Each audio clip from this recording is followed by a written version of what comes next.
Hello, আসসালামু আলাইকুম। সবাই কেমন আছেন? আশা করছি সবাই খুব ভালো আছেন। আপনাদের সকলের দোয়ায় এবং আল্লাহর অশেষ রহমতে আমিও খুব ভালো আছি।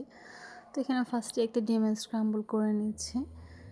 একটা নতুন রেসিপি ট্রাই করতেছি। ফার্স্ট টাইম আপনারা দেখতে পাচ্ছেন আমি এখানে নুডলস হাফ বয়েল করে নিয়েছি। নুডলসটাকে ভালো করে সিদ্ধ করে মশলাটা দিয়ে জাস্ট সিদ্ধ করেছি। এখন ওই ফ্রাই প্যানটাতেই আমি জাস্ট একটু ছড়াই দেব। ছড়ানোর পর এটাতে ভালো করে ছড়িয়ে এতে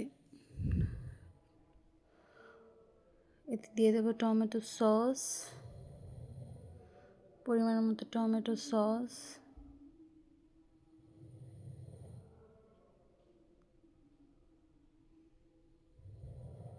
এটাকে ভালো করে ছড়িয়ে তারপরে দিয়ে দেবো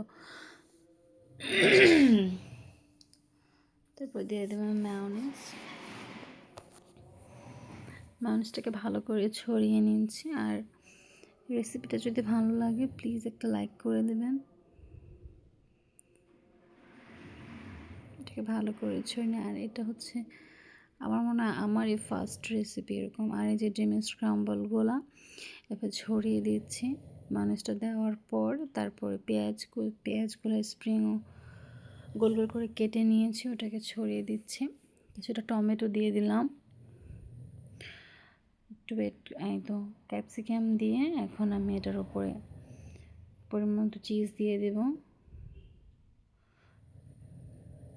একটু বেশি করেই দিব যেহেতু আমি চিজটা লাইক করি। তো চিজ দেওয়ার পর এতে দিয়ে দেব গোলমরিচ, মিক্সড হার্বস। এটা দিয়ে 5 মিনিট ঢাকা দিয়ে রাখবো লো হিটে। তো লো হিটে আমি এটাকে 5 মিনিট ঢাকা দিয়ে রাখবো। 5 মিনিট পর লুকসটা দেখেন একদম পিৎজা, কেউ বলতে পারবে না যে এটা নুডলস। এই তো আমার ফাইনাল লুক। আল্লাহ হাফেজ।